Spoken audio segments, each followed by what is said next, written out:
The ice machine kicked on behind me with a loud metallic crack, way sharper than it should have been, like something inside it snapped instead of just starting up.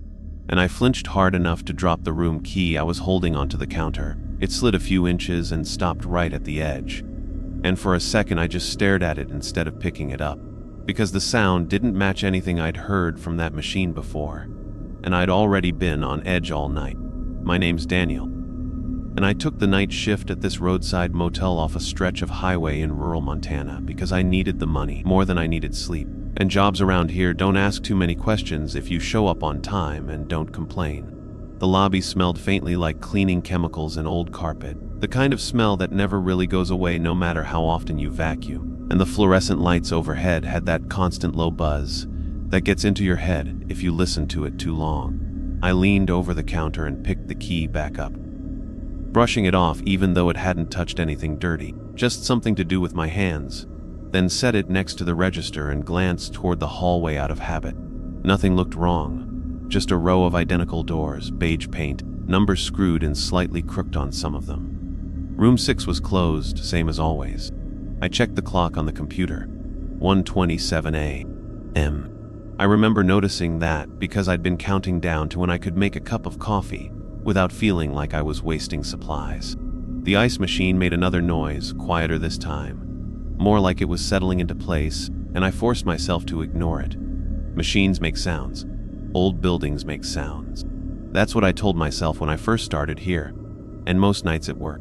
I turned back to the desk and started flipping through the logbook, checking the last few entries, mostly just locals passing through or truckers needing a few hours of sleep.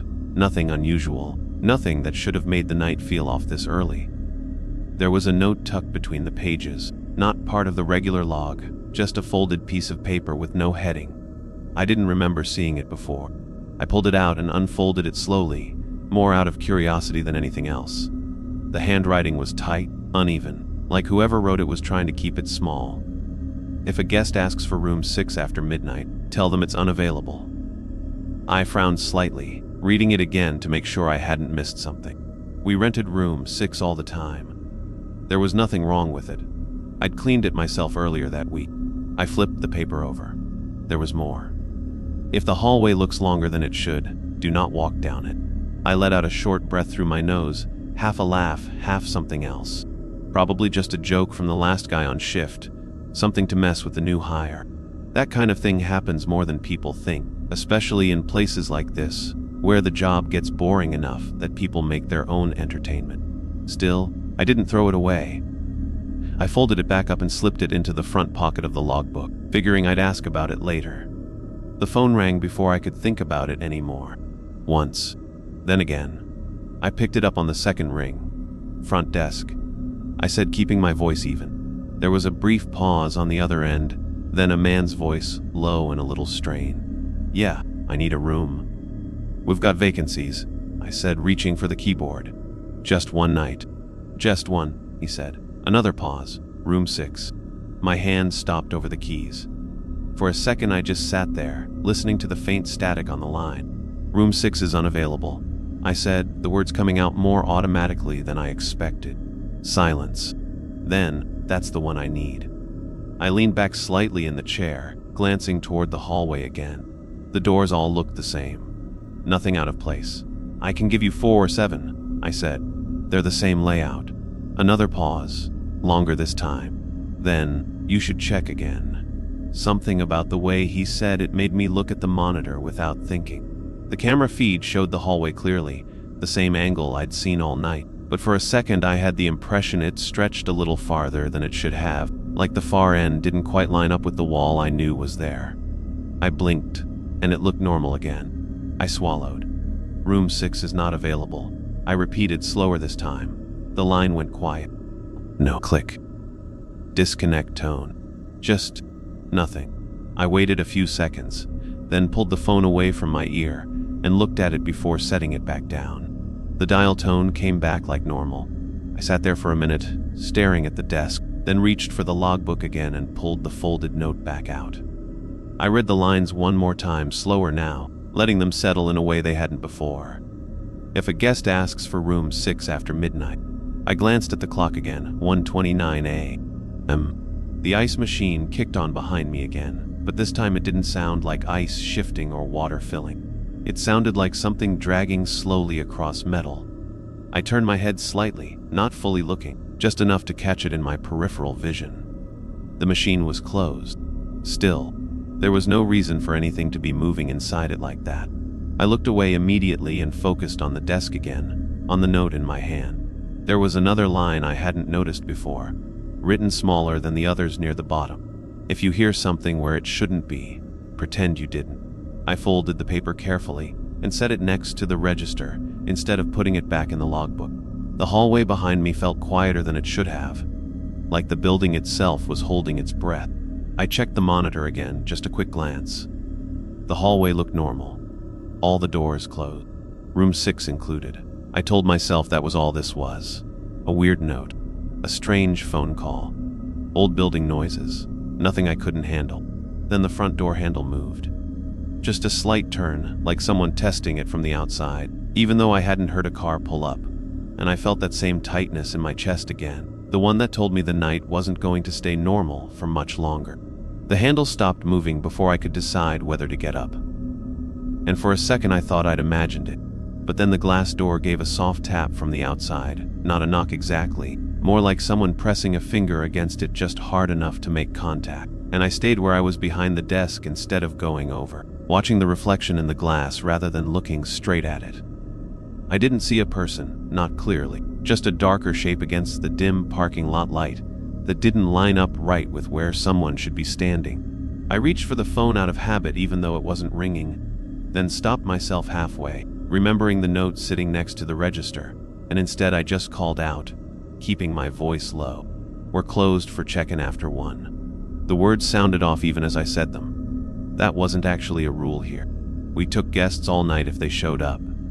The shape on the other side of the glass didn't move for a second. Then the handle turned again, a little more this time, enough that I heard the latch shift but not fully disengage. I hadn't locked it differently than usual. There was no reason it should resist like that. "You told me to come here?"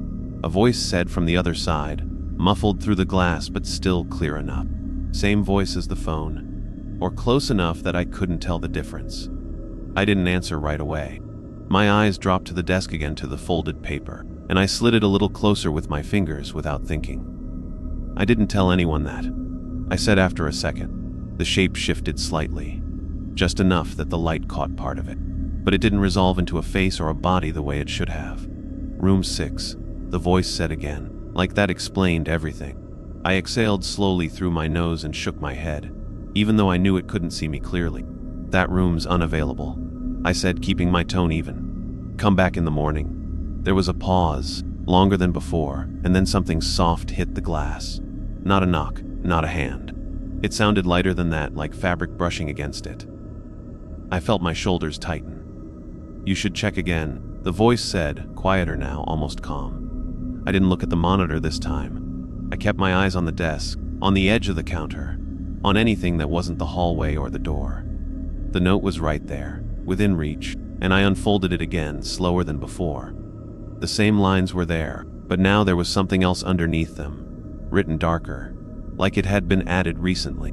"If someone arrives without a car, do not let them in." My grip tightened slightly on the paper. I hadn't heard a car. Not on the gravel, not pulling up. Nothing. I folded the paper back up and set it down, pressing it flat with my palm for a second before pulling my hand away. "Can't help you," I said, louder this time, directing it toward the door without looking up. The shape didn't respond right away. The handle didn't move again. For a few seconds, it felt like nothing was there at all. Then the voice came back, closer to the glass now. "You already did." I didn't answer. I didn't move. I just stood there behind the desk, listening. After a few seconds, I heard something shift outside, not footsteps exactly, more like weight being redistributed, and then the pressure against the door was gone. The handle stayed still. The glass stopped reflecting that darker shape. I let out a breath slowly, my shoulders dropping a fraction. I still didn't look directly at the door. Instead, I turned just enough to check the monitor, quick and controlled. The parking lot camera showed the front entrance clearly. Empty. No car. Person. Just the dim overhead light flickering slightly over the concrete. I held that image for a second, then looked away. The hallway feed caught my attention next. Even though I hadn't meant to check it, something about it felt off again. The perspective looked the same at first, but the farther end didn't seem to stop where it should. It stretched just a little too far, like the wall had been pushed back a few extra feet. I leaned in without thinking, squinting slightly at the screen, trying to make sense of it, and for a second I thought I saw a door where there shouldn't be one. No number, just a dark rectangle at the end of the hall. I blinked and it was gone. The wall was back where it should be.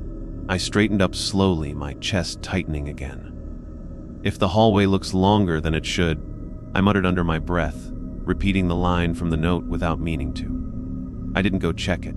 I didn't even step out from behind the desk. I just stayed where I was, keeping the counter between me and that hallway like it mattered.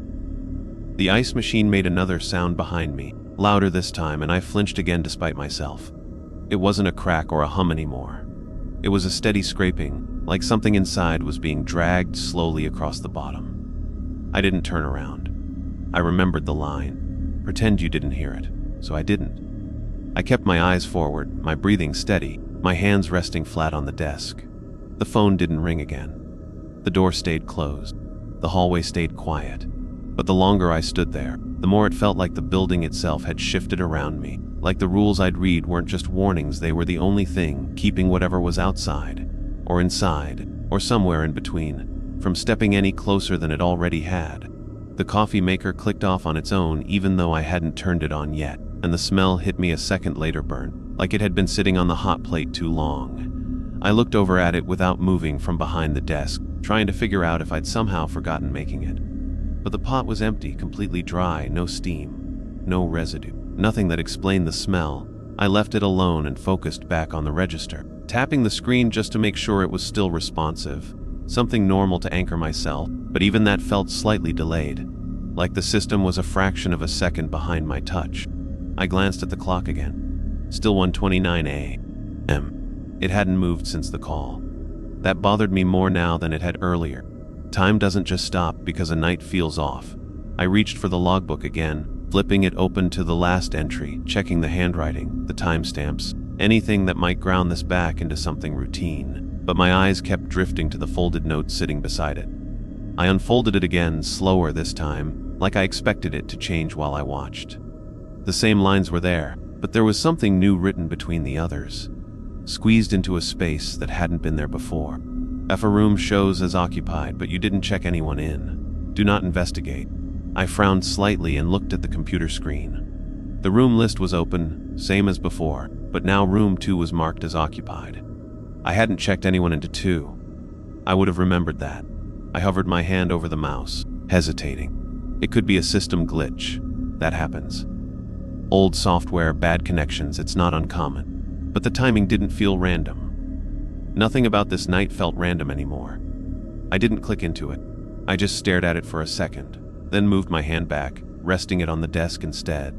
The hallway behind me stayed quiet, but that silence had weight now, like it was pressing in instead of just existing. I told myself to leave it alone. The note was clear. Don't investigate. So I didn't. I leaned back slightly in the chair, trying to relax my shoulders, trying to act like I was just waiting out a slow shift. The phone didn't ring. The door didn't move. The ice machine went quiet again. For a few seconds, it almost felt normal. Then I heard the elevator bell. A soft ding from down the hall, the kind that usually signals a floor arrival, even though we didn't have an elevator in this building. I sat up straight immediately, my eyes locking on the hallway entrance. There was no second sound, no doors opening, just that single, clean tone, like it had come from somewhere just out of sight. I didn't get up. I didn't walk toward it.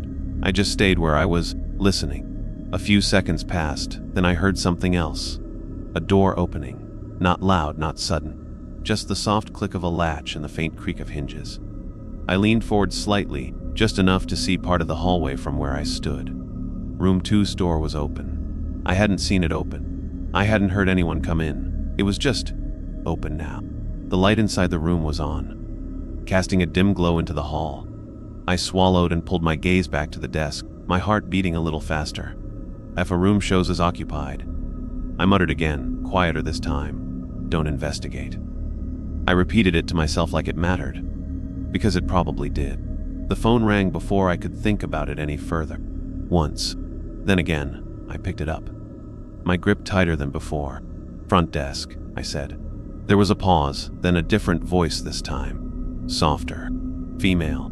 "Can you come to my room?" I felt my stomach drop slightly. "Which room?" I asked.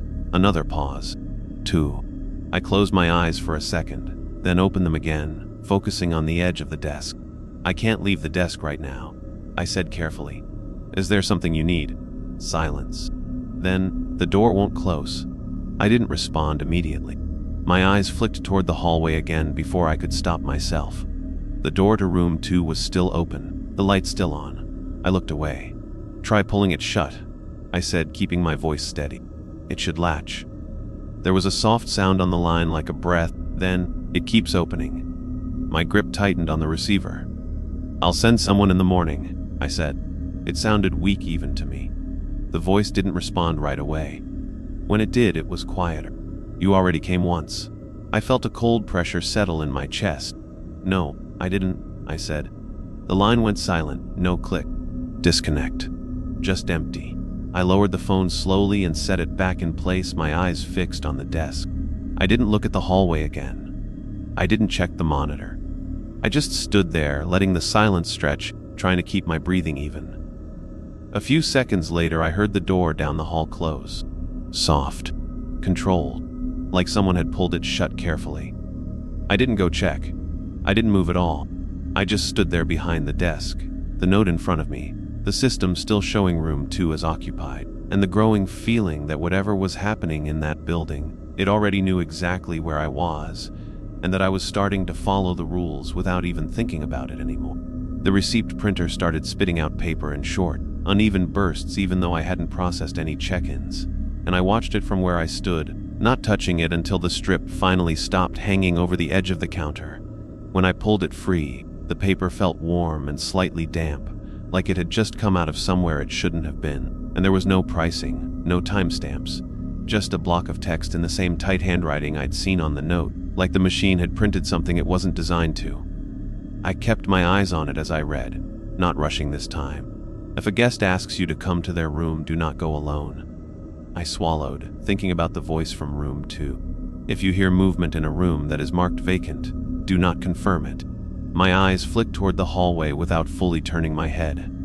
Everything was quiet again. Too quiet. There was one more line at the bottom written darker than the others. "If a door opens on its own twice, it will open a third time." I folded the paper slowly and set it down next to the note, pressing it flat with my palm like that would keep it from changing again. The system screen behind it refreshed with a soft click, and when I looked up, room 2 was no longer marked as occupied. It was listed as vacant again, like nothing had ever happened. I stared at it for a second, then moved the mouse just enough to keep the screen awake, not clicking into anything. I wasn't going to check the logs. I wasn't going to question it. That had already gone wrong once. The hallway behind me stayed quiet, but the silence had that same weight again, like it was building towards something instead of just sitting there. I shifted my stance slightly, trying to ease the tension in my shoulders, and that's when I heard a soft click from down the hall.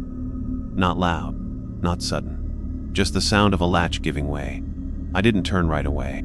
I counted a second in my head, then another, before letting my eyes drift just enough to catch the edge of the hallway. Room 2's door was open again. The light inside was off this time, just darkness behind the frame. I felt my chest tighten, but I didn't move from behind the desk. The rule was still clear. Don't go alone. I wasn't going at all. A few seconds passed, and then the door moved, slowly, not closing, opening a little wider. I watched it from the corner of my vision, my hands flat on the desk again, grounding myself. It stopped halfway like something had pushed it and then let go. The hallway light flickered once, casting a brief shadow across the floor, and in that moment I thought I saw something shift inside the room, something low and close to the ground. But when the light steadied again, there was nothing there. I looked away immediately, my pulse picking up. "If a door opens on its own twice," I muttered under my breath, repeating the line without meaning to. This was the second time. I forced myself to focus back on the desk, on the papers in front of me. on the small scratch near the edge of the counter. Anything that wasn't that doorway. The phone didn't ring. The front door stayed still. The ice machine stayed quiet. For a moment, it almost felt like I'd made the right choice by not moving, by staying exactly where I was supposed to be. Then I heard it.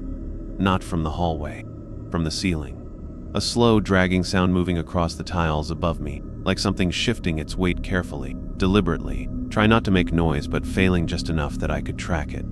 I froze, my eyes fixed forward, remembering the earlier line about not looking up, even though I hadn't seen it written here yet.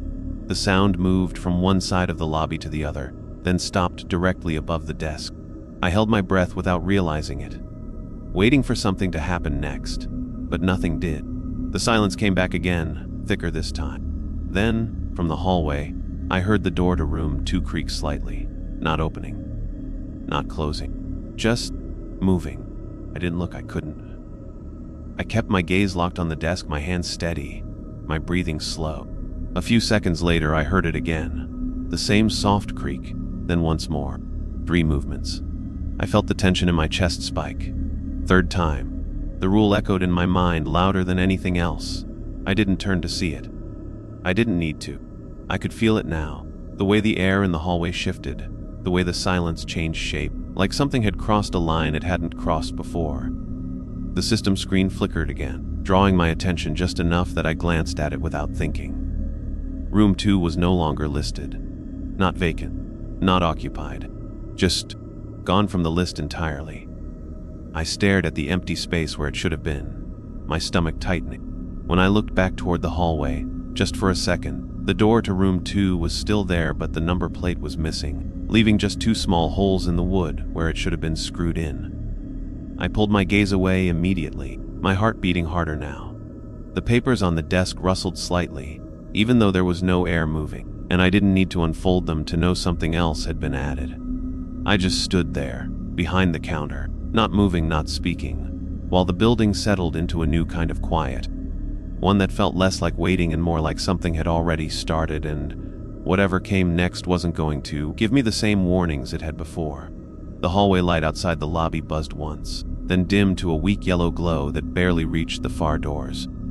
And at the same time, the monitor on the desk flickered hard enough that the feeds distorted into static for a second before snapping back into place. I leaned closer without thinking, checking to see if the cameras had gone out completely. But the image stabilized almost immediately, except now there were only 3 hallway feeds instead of 4. I stared at the screen, trying to remember which camera was missing, but the longer I looked, the less sure I felt about how many there had been in the first place. The motel suddenly felt larger than it should have been, like there were parts of it I'd stopped noticing until they disappeared. I rubbed my eyes with the heel of my hand and looked away from the monitor before I could get stuck staring at it again. The papers on the desk sat exactly where I'd left them, folded neatly beside the register, but I could feel the weight of them now.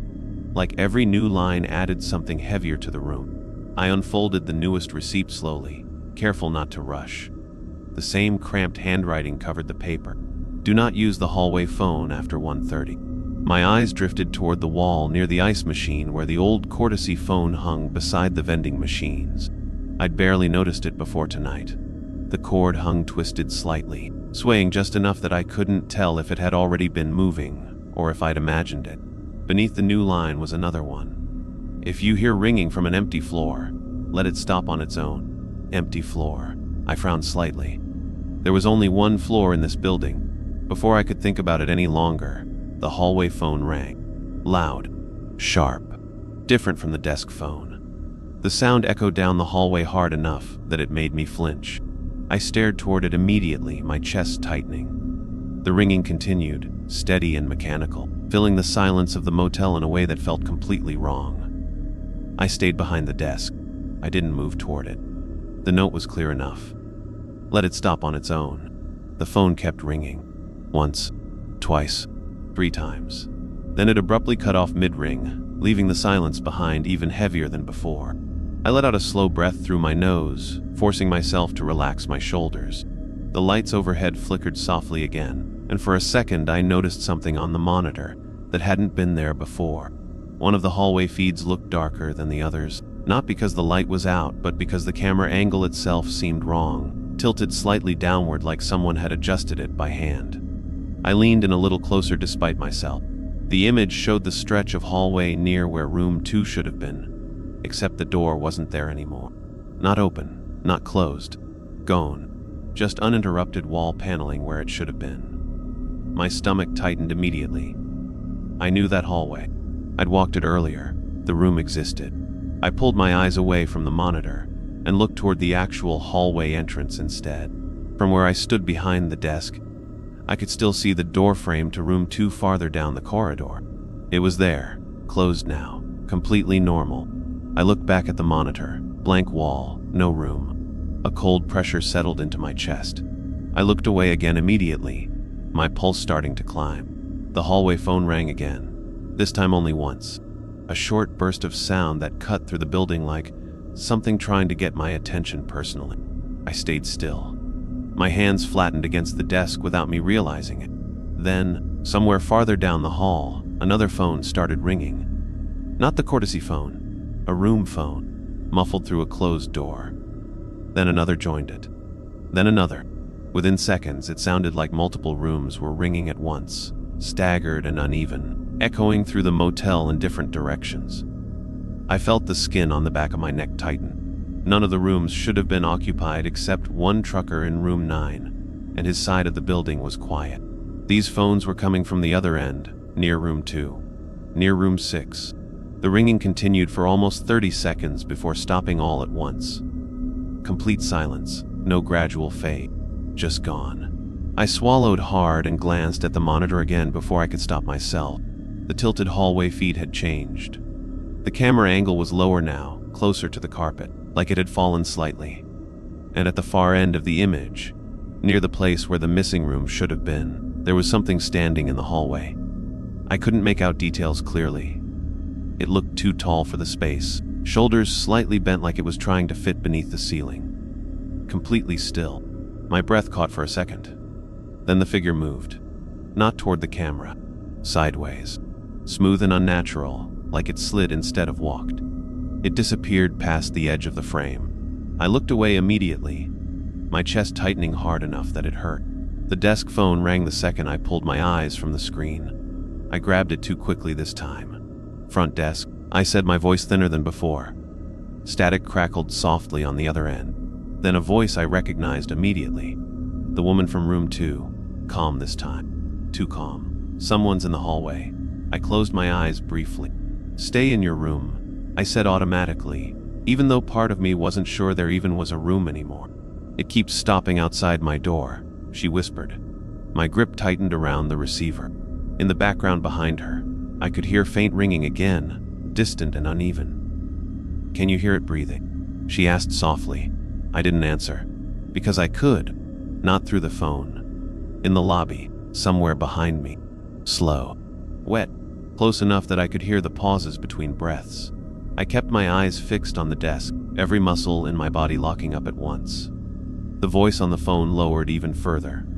"Don't turn around." Then the line went dead. I stayed completely still, holding the receiver against my ear long after the call ended. The breathing behind me continued for a few seconds more, slow and patient, before stopping completely. I didn't turn around. I didn't even lower the phone right away. I just stood there behind the desk, staring at the folded notes, while the monitor flickered softly in the corner of my vision. And somewhere down the hallway, one of the room phones started ringing again. The ringing stopped so suddenly that the silence felt physical, like pressure locking around the lobby. And I realized a second later I was still holding the receiver against my ear, even though the line had already gone. Dead. I lowered it slowly back onto the cradle without turning around, keeping my eyes fixed on the desk because I could still feel that presence somewhere behind me. Not breathing anymore, not moving, just standing there in the dark part of the lobby outside my vision. My hands were starting to shake slightly now, enough that I curled them into fists against the counter to stop it. The fluorescent lights overhead buzzed softly again, and I noticed the sound wasn't steady anymore. It pulsed. Low, then loud, then low again, almost matching a heartbeat. I swallowed and focused on the papers instead. Anything normal. Anything solid.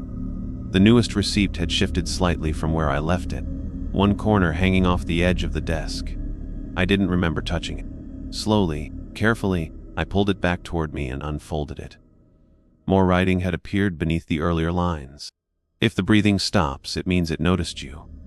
My chest tightened immediately. I kept reading. Do not acknowledge it. The silence behind me felt heavier after that, like the room itself was waiting to see what I'd do next. I forced myself to stay still. Don't turn around. Don't react. Don't acknowledge it. I repeated those thoughts over and over in my head, while the buzzing lights continued their uneven rhythm above me. Then the monitor flickered again. I glanced at it before I could stop myself. The hallway feeds were distorted with static, but one image remained clear. The camera facing room 6. The door was open, wide open this time. Beyond it wasn't darkness or a normal motel room. It looked wrong in a way I couldn't immediately explain, like the proportions inside didn't line up correctly. The walls stretched too far back.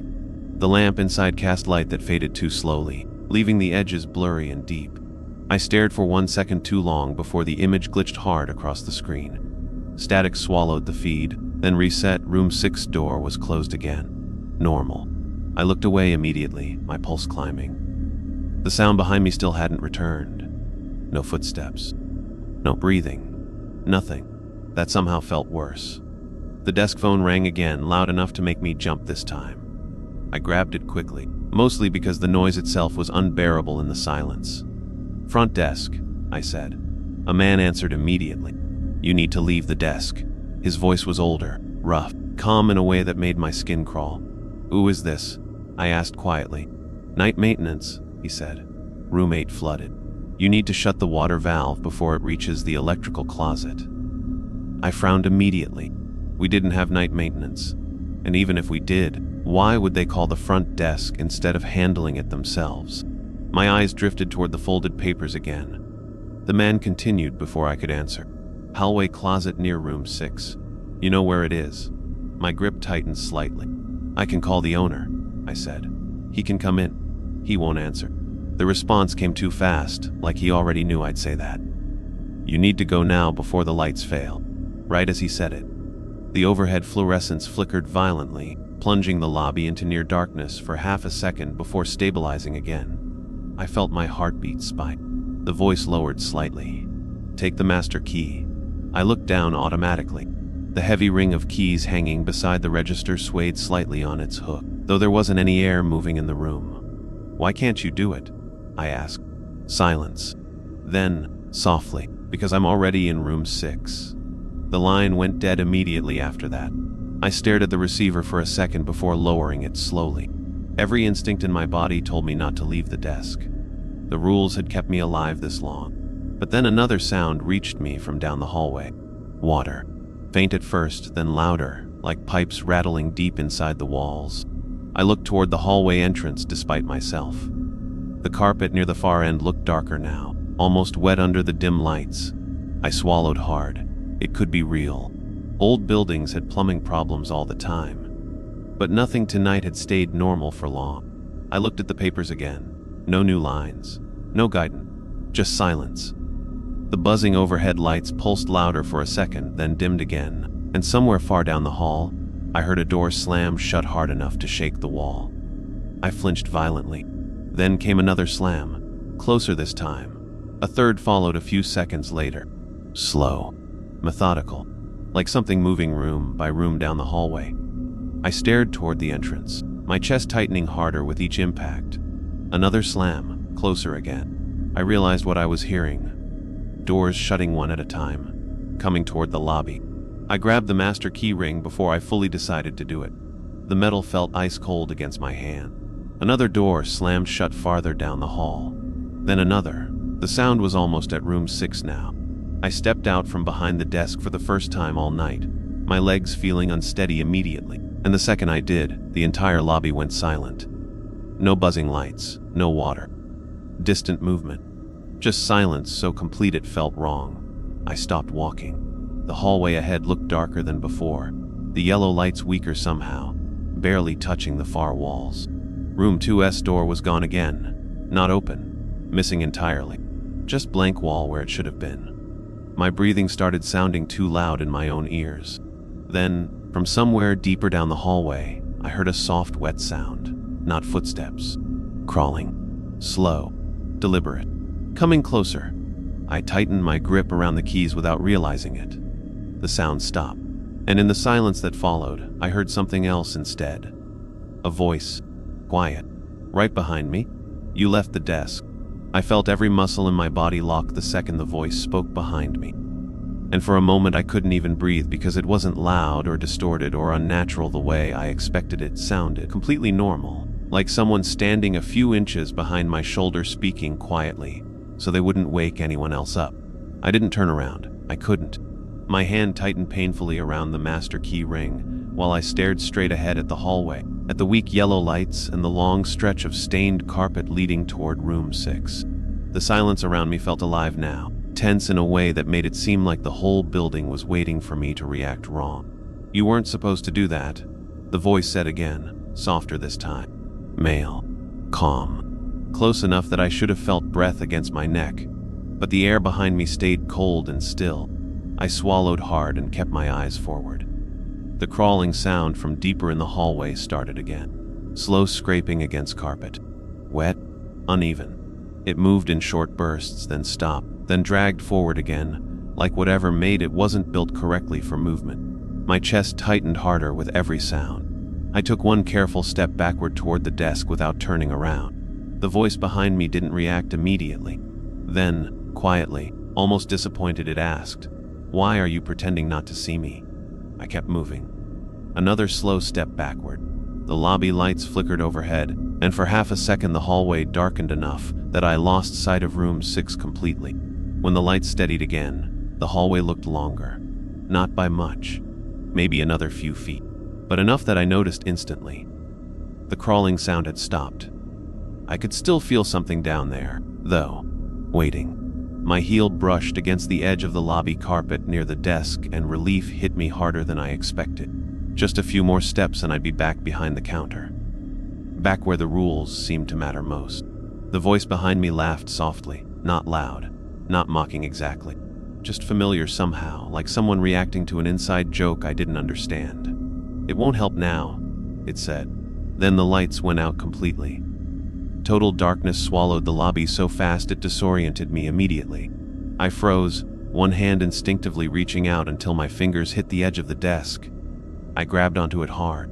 The darkness felt wrong, not normal nighttime darkness where your eyes slowly adjust, but something thicker, flat and endless, like the space around me had been covered over completely. I could still hear the building, though, the faint electrical hum, the distant rattle of pipes, and somewhere down the hallway, breathing, heavy now, wet, closer than before. I stayed completely still, gripping the desk with one hand and the keys with the other, trying to control my breathing enough to hear what was moving. Then I heard another sound directly beside me, fingers tapping lightly against the counter. 3 slow taps. I clenched my jaw so hard it hurt. The voice returned, lower now. "Look at me." I shut my eyes instinctively, even though it made no difference in the dark. The tapping stopped. Silence again. Then came the smell. Damp carpet. Rust. Something faintly rotten underneath it. The scent grew stronger slowly, like whatever it belonged to was leaning closer. I could feel pressure near my face now, something occupying the space inches in front of me. Every instinct in my body screamed at me to run, but there was nowhere to run to. The hallway wasn't safe. The lobby wasn't safe. I stayed frozen against the desk, forcing myself not to react, seconds dragged by painfully slow. Then, somewhere deeper in the building, a phone started ringing again. One sharp ring cutting through the darkness. The pressure in front of me shifted slightly. Another ring followed, then another. The thing near me seemed to hesitate.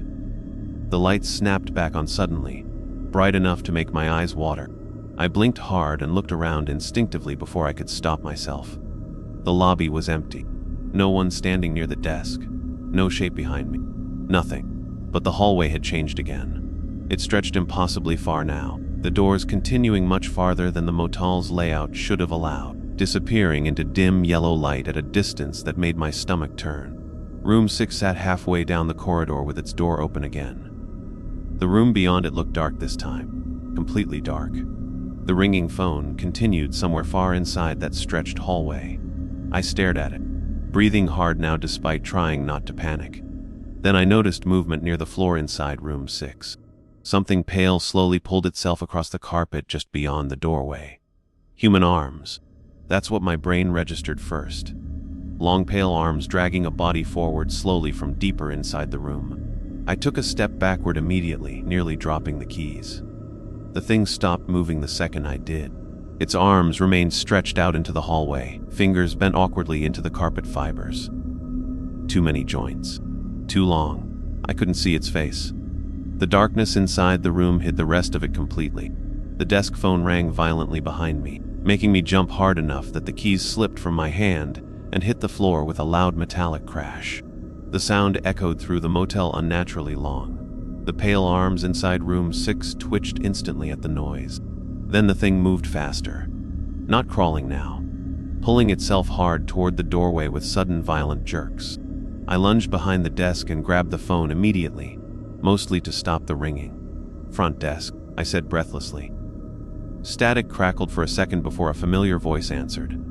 The older man from earlier, calm as before. "Do not let it reach the lobby." I looked toward the hallway again. The thing had reached the doorway now. I could finally see part of its head tilted sideways against the carpet, skin stretched too tightly over its face like it didn't fit correctly. Its mouth hung slightly open, empty. No teeth, just darkness inside. "How?" I whispered. The voice on the phone paused, then quietly said, "Close room 6 before it stands up." The line went dead. I stared at the open doorway down the impossible hallway, while the thing slowly turned its head toward me for the first time, and somewhere deep behind it, farther inside the darkness of room 6, I heard something much larger begin to move. The thing in the doorway stayed perfectly still after turning its head toward me, like it was waiting to see if I understood what the voice meant, and behind it, somewhere deeper inside room 6, that larger movement continued slowly, heavy enough that I could feel faint vibrations through the floor beneath the desk. I stood frozen with the phone still pressed against my ear, even though the line had already died, staring down the impossible hallway while the fluorescent lights buzzed weakly overhead. The motel no longer felt like a building. It felt like something stretched thin over a space that shouldn't exist. The pale thing near the doorway twitched once, its fingers flexing against the carpet with a wet clicking sound from the joints, and that snapped me out of it enough to move. I dropped the phone onto the desk and grabbed the master keys again with shaking hands. "Close room 6 before it stands up." The sentence repeated in my head louder than everything else. I didn't know why it mattered. I didn't know what would happen if I failed, but every instinct I had told me the thing in the doorway was only part of the problem. Whatever was moving behind it was worse. Much worse. I stepped out from behind the desk again, forcing myself into the hallway.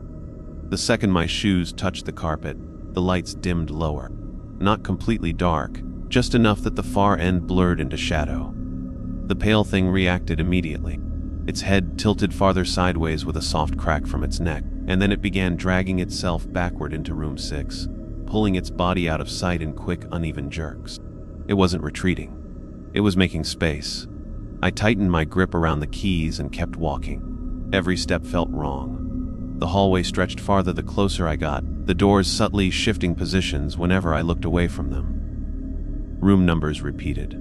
4 appeared twice, then 7, then no numbers at all. The air smelled damp and stale now, like the inside of a basement that had been sealed too long. Somewhere behind the walls, phones continued ringing faintly in different rooms, sometimes close, sometimes impossibly far away. I kept my eyes locked on room 6. Don't look anywhere else. Don't think about the doors. Don't listen to the sounds. Just get there and close it. The carpet beneath my feet grew softer halfway down the hall, wet enough that I could hear faint squishing beneath my shoes. I looked down once before I could stop myself. Dark water soaked through the carpet fibers, spreading outward from room 6's doorway. My stomach tightened immediately because the water wasn't clear. It moved too thickly. I forced myself to keep walking. The open doorway ahead looked darker the closer I got, like the light around it was being absorbed instead of reaching inside. I stopped a few feet away. The pale thing was gone now, completely out of sight. But I could hear movement inside the room, slow shifting, heavy breathing deeper within the darkness. Not human breathing, too uneven, too large. My hand shook as I searched the key ring for the room's 6 keycard override. The metal clinked loudly in the silence. Inside the room, something moved immediately in response. Fast. A sudden dragging sound across the floor. Closer. I found the key and stepped toward the door, reaching for the handle without looking fully inside. The air coming from the room felt colder than outside winter air, sharp enough that it hurt my throat when I inhaled. The breathing stopped. Complete silence from inside. I grabbed the edge of the door and started pulling it shut. It resisted instantly, like something heavy was pressing against it from the other side. My pulse spiked hard. I pulled harder. The door moved an inch, then stopped again. From somewhere inside the darkness, a voice spoke quietly. My voice, Daniel. I froze immediately. Exactly my voice, same tone, same cadence. Don't close it, it said softly. I shut my eyes hard for 1 second and pulled again with everything I had. The door moved another inch. The pressure from inside increased suddenly, enough that the handle vibrated violently in my grip. Then came another voice, female this time, the woman from room 2, crying softly now. Please. I kept pulling. My shoulders burned with effort. The hallway lights flickered wildly overhead. The darkness inside room 6 shifted unnaturally fast, like multiple shapes moving over each other just beyond sight. Then something hit the other side of the door hard enough to shake the frame. I nearly lost my grip. A long pale arm suddenly shot through the narrow opening before the door could fully close, fingers scraping wildly against the hallway wall. Too many joints. Too long. I stumbled backward instinctively, but kept hold of the handle. The arm twisted violently toward me, bending in ways it shouldn't have been able to. Behind it, deeper inside the room, I finally saw movement from the larger thing. A shape unfolding upward slowly from the darkness, taller than the doorway. Its head nearly touched the ceiling inside the room, though I couldn't make out details clearly because the darkness around it moved strangely, almost liquid. The pale arm jerked toward me again. I slammed my full weight against the door. The arm snapped backward with a wet crack and disappeared inside just as the door finally slammed shut completely. The hallway lights exploded all at once. Every bulb burst with a deafening pop, showering sparks and glass across the carpet. Darkness swallowed the hallway instantly. Something massive hit the other side of room 6's door hard enough to shake the walls. I staggered backward blindly, breathing hard, hearing wood splinter under the impact. Another slam followed immediately after, then another. The entire hallway trembled around me. I turned and ran. I didn't care about the rules anymore. I ran toward where the lobby should have been, one hand sliding against the wall to keep from falling in the dark, while the sounds behind me grew louder, splintering. Wood, dragging movement, something huge forcing itself through a space too small for it. The hallway seemed longer now than ever before. Endless. Every door I passed looked slightly open, and from inside them I could hear breathing, whispering, movement shifting just beyond sight. I kept running. The lights suddenly snapped back on right as I reached the lobby entrance, and I nearly fell when the hallway behind me appeared completely normal again. Short, quiet, empty. Room 6 door was closed at the far end. No broken lights, no dark water. Nothing. I stumbled behind the front desk, breathing hard enough that my chest hurt. The monitor screens were all static now except one. The camera facing the lobby. I looked at it automatically. The feed showed the desk, the entrance, the empty room, but I wasn't in the image. I stared at the monitor while my breathing slowly became the only sound in the lobby again. Then, after a few seconds, the camera feed shifted slightly on its own, tilting toward the hallway entrance behind me. And standing there, perfectly still in the real hallway, and on the screen this time, was the pale thing from room 6, watching me with my own face. I don't remember falling asleep behind the front desk, but I remember waking up to sunlight pushing weakly through the lobby windows, and the sound of tires hissing across wet pavement outside. For a few seconds, everything felt normal again. The hallway looked short and ordinary. The fluorescent lights buzzed softly overhead. Room 6 was closed.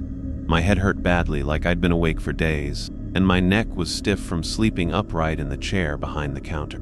I just sat there staring at the motel entrance, trying to understand if any of the night before had actually happened. Then the front door opened, and a middle-aged couple walked into the lobby, dragging suitcases behind them like nothing was wrong. The woman smiled at me politely and asked if they could extend their stay another night. I stared at her for a second too long before answering. My voice sounded rough and unfamiliar when I finally spoke. Yeah, sure. I checked them back and automatically, while trying not to look at the security monitor beside the register. Everything about the morning felt slightly off in small ways that were hard to explain. The clock behind the desk had stopped at 1:29 a.m. My reflection in the lobby window looked delayed by half a second whenever I moved, and every now and then I caught the smell of damp carpet and rust drifting through the air even though the motel was completely dry again. Around noon, the owner finally showed up. Earl walked into the lobby carrying coffee and acting irritated about something on his phone, like it was a completely normal morning. He stopped when he saw me. "You look like hell," he muttered. I asked him what room 6 was supposed to be. He went quiet immediately after that. Not shocked, not confused, just tired, like he'd been hoping I wouldn't ask. Earl set his coffee down slowly on the counter and rubbed one hand across his face before answering. "You closed it?" he asked. I stared at him. "What?" "The door," he said quietly. "Did you close it?" I nodded once. Earl looked away toward the hallway for several long seconds. I could actually see relief settle into his face. "Then you're still here," he said. I didn't understand what that meant until later. He refused to explain anything else after that. Every question I asked got the same answer. "You don't want to know." By sunset, he had already left again, telling me he needed someone to cover another night shift because the previous clerk had quit without notice. I almost laughed when he said that. I should have walked out right then. Any normal person would have. But I checked my bank account in the lobby office after he left and realized I had $38 left until rent was due. So when the sky turned dark again and the motel sign outside buzzed back to life, I stayed. Around 1 o'clock, the lobby started feeling colder. Not dramatically, just enough that I noticed my breath faintly fogging near the front window. I kept staring at the security monitors while trying to ignore the growing pressure in my chest. Everything looked normal at first. Empty parking lot, empty hallway, closed doors. Then the camera facing the back hallway flickered once. Room 6 was open again. My stomach dropped immediately. The doorway looked darker than the rest of the hall, almost black compared to the weak yellow lights around it. I stood up slowly behind the desk without realizing I was doing it. The monitor crackled with static for half a second. And then I saw someone standing inside room 6. Me.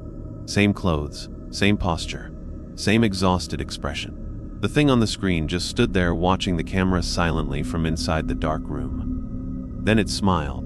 Not wide, not unnatural, just enough to feel wrong. The desk phone rang beside me so suddenly that I jumped hard enough to knock over my coffee. I grabbed the receiver immediately. Static crackled through the line. Then my own voice whispered softly into my ear. "Don't leave the desk this time." The call disconnected. I slowly lowered the receiver while staring at my reflection on the dark monitor screen. Behind me, deep down the hallway, I heard room 6 open again. And this time, something stepped out. So if you were sitting alone at that front desk, after 1:30 the morning, would you stay and follow the rules? Or would you run?